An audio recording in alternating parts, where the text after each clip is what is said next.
Seguimos con la pregunta 2.2. No voy a responder a todas las preguntas de la práctica porque muchas de las del segundo bloque son equivalentes o de estructura similar a las del primero de los bloques. No ocurre lo mismo con esta. Vamos a ver el enunciado. Hay que tener atención en este porque repite mucho algunas palabras y es de lo que va la base de datos, de sexo sin compromiso, de sexo casual. Aquí nos está diciendo que un grupo de investigadores afirma que una vez considerados tanto el sexo, género, como la búsqueda de sensaciones sexuales y la actitud favorable ante el sexo casual, que es un modo de llamar al sexo sin compromiso, el deseo de sexo casual es irrelevante o de muy escasa utilidad para pronosticar la frecuencia de este tipo de sexo. Como de costumbre, vamos a ir identificando las variables y qué papel desempeñan en el análisis. ¿Cuál es la variable dependiente? Aquello que yo quiero explicar, que yo quiero pronosticar, como es, en este caso, la frecuencia de sexo casual. Tal y como está recogido en la base de datos, esto es una variable numérica. ¿Cuáles son las variables independientes?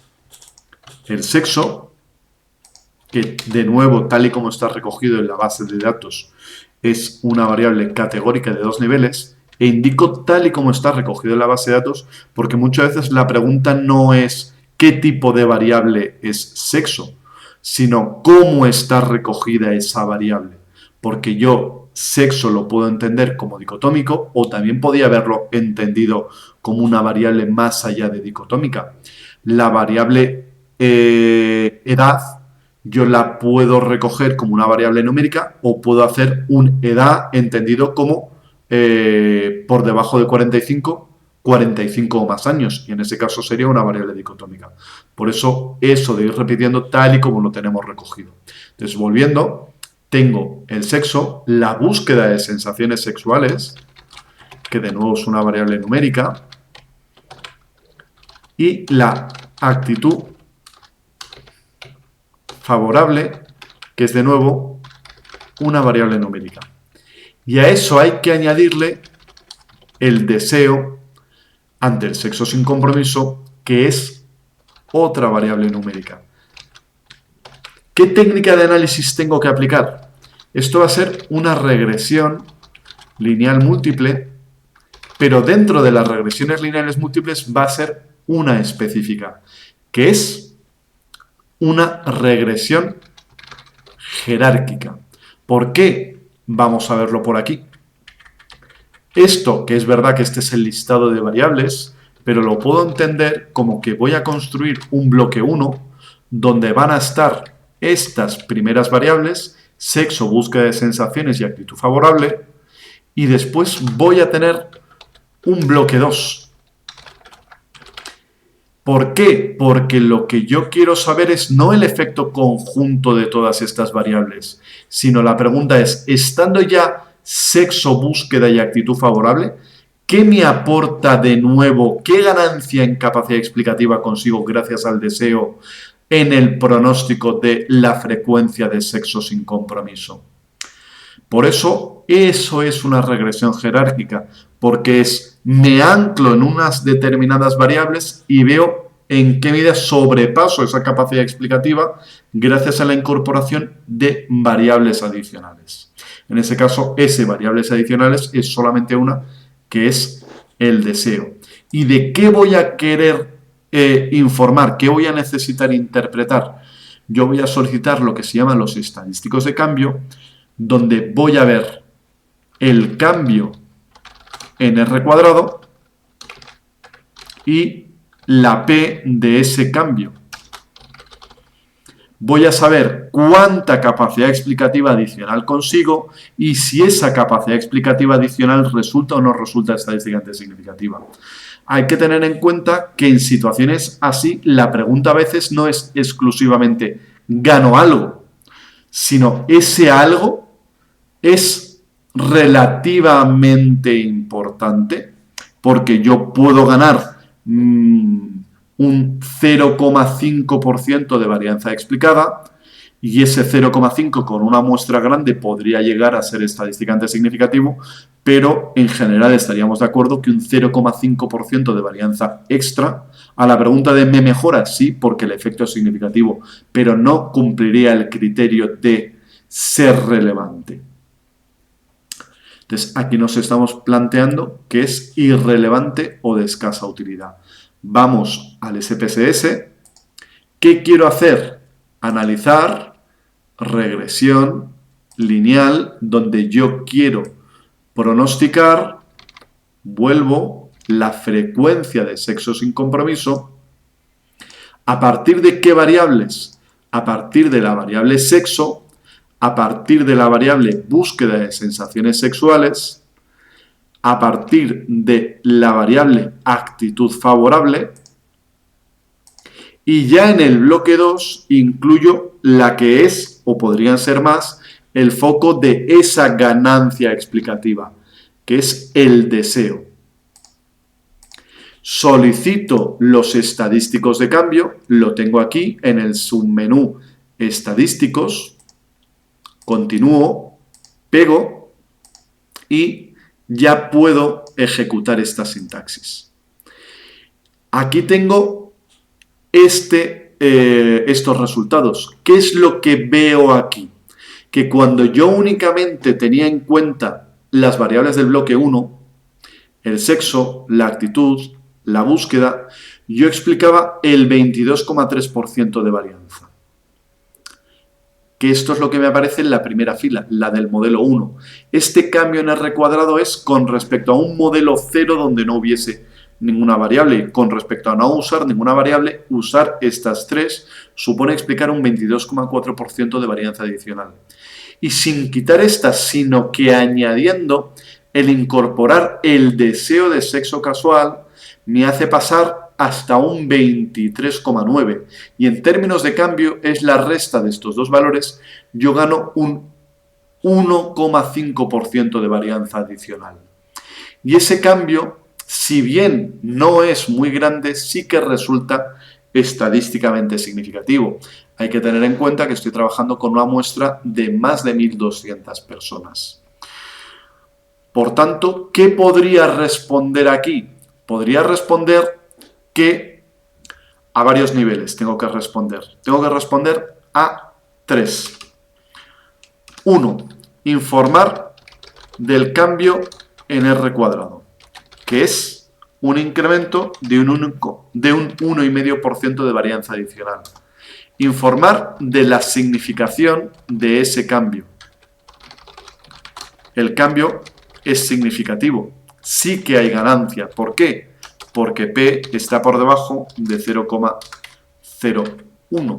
¿Cómo lo sé? A través de esta tabla de resumen del modelo. En la parte de la derecha, estadísticos de cambio, ¿de qué? Del modelo 2. Y después una valoración del cambio. Y después un elemento final que va a ser la conclusión. La valoración del cambio, el cambio es pequeño. ¿Qué nos estaba diciendo aquí? Que el deseo de sexo casual es irrelevante o de muy escasa utilidad. Como conclusión, podríamos estar de acuerdo con que si bien la inclusión de el deseo aumenta la capacidad explicativa y lo hace de forma estadísticamente significativa, ese cambio es pequeño. Sería un cambio de escasa utilidad. Entonces, ¿hay cambio? Sí que hay cambio. Lo puedo cuantificar, pero es un cambio que valoro como escaso. Esta valoración puede tener un punto subjetivo, de tal modo que, y entiendo que os preocupe esto llevado al examen, cualquier interpretación razonable de los números, yo la daré por buena. Solamente, como decir, si hubiese una mejora en R cuadrado del 30% y alguien dijera que esa ganancia no va a ningún lado, eso sería de muy difícil defender, porque ganar un 30% es ganar mucha capacidad explicativa. Si hubiese una ganancia explicativa de el 0,001% explicativo y alguien dijese que esa ganancia es relevante, eso también es de muy difícil defender. Pero como no hay puntos de corte absolutos que digan a partir de aquí es mucho, a partir de aquí es poco, esa zona de grises, siempre y cuando venga bien justificada, yo la daré por satisfactoria.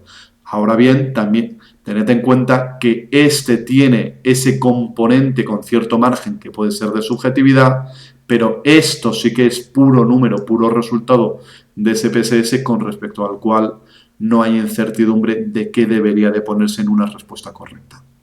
Y revisando respuestas de otros estudiantes en convocatorias previas, aquí nos dice, la hipótesis es falsa, ¿por qué? Ya que con la variable deseo de sexo casual se explica una varianza del 23,9 y sin ella el 22,4, por lo que sí que tiene valor predictivo.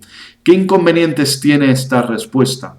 Comparemos esta sintaxis con esta de aquí. La clave es ver esta palabra de cambio. ¿Qué es lo que no pidió esta persona en su examen?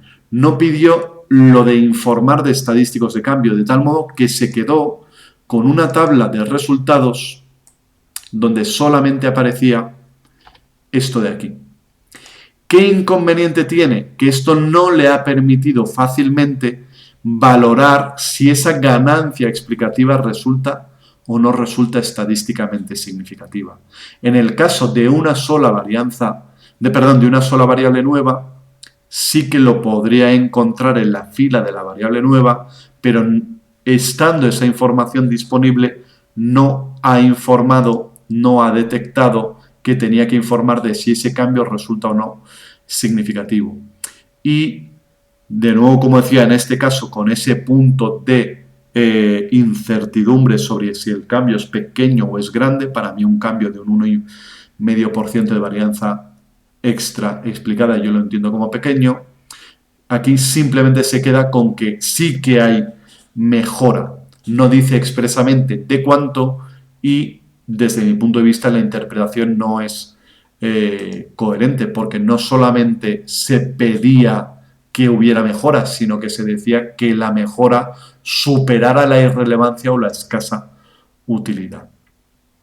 La respuesta B, no podremos apoyar esta hipótesis porque la suma de cuadrados de la regresión, que incluye todas las anteriores y el deseo, es 443 puntos mayor. ¿Qué inconveniente tiene este resultado de aquí? Que está haciendo la interpretación en el supuesto de que esté bien hecho a partir de esta tabla de la ANOVA, cuando lo que es comparativamente muchísimo más sencillo de interpretar es directamente esta tabla de resumen del modelo en su versión completa. Es verdad que gran parte de lo que aparece aquí se fundamenta en los datos que ofrece la tabla de la ANOVA, pero la métrica 443 de la suma de cuadrados de la regresión resulta de muy complicada interpretación, mientras que decir explico un 1,5% de varianza adicional, eso no es significativo, ese 1,5 me parece grande, no me parece grande, me parece pequeño, no me parece pequeño, es mucho más sencillo de elaborar. Y la respuesta C, tras realizar una regresión jerárquica y analizar las tablas del modelo de la ANOVA, podemos observar que la variable deseo sexo casual sí que explica más error de forma estadísticamente significativa, pero este es un 0,015% de valor, lo cual no es cierto. Es un error habitual en no ser capaz, voy a volver a ejecutar la sintaxis para que tengamos el resultado aquí presente. Es importante saber transformar proporciones a varianza. Esto que en términos de proporciones 0,015, en términos de porcentajes un 1,5 en porcentaje. Entonces, ¿qué dice? Que explica más, dice que es estadísticamente significativo. Yo recomiendo hablar expresamente del valor P de esa significación. Y el otro problema es que dice que rechaza esta hipótesis cuando está diciendo que la diferencia en varianza explicada es mínima. Si esa misma persona entiende que la diferencia en varianza explicada es mínima, tendría que estar de acuerdo con la hipótesis, porque la hipótesis es que el deseo ofrece una capacidad irrelevante o muy baja para pronosticar. Entonces, siendo la hipótesis que la capacidad es muy baja, la ganancia es muy baja, afirma de un modo correcto, si bien no en el porcentaje, que esa capacidad es muy baja, pero lo interpreta justo a la contra, como que esto supone poder descartar la hipótesis cuando en realidad está recogiendo información que rema a favor de esa hipótesis. Y con esto cerraría la ayuda y el apoyo en la resolución de los ejercicios de la práctica séptima.